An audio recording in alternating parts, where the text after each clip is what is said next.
Hop, menda o'sha hamma hujjatlar deyarli tayyor. Bitta shahodatnomadan tashqari shahodatnomam bor, lekin ba'zi bir universitetlar bu shahodatnomani qabul qilmas ekan. Universitetlar chunki notarius orqali tarjima qilingan variantini qabul qilar ekan. Hop, mana umrimni yegan hujjatlar. Keyin men sertifikatlarim bor mana. HMLda bir ikkita volontyorlikda qatnashgan sertifikatlarim. Bu MUNda Celta sertifikatim.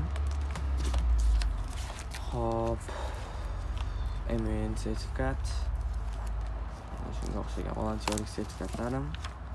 Motivation letter o'tib ketdi. Hop, Altin universiteti keyin glavniysi IELTS bo'lishi kerak. Keyin topshirish uchun asosan so'raladigan hujjatlardan biri bu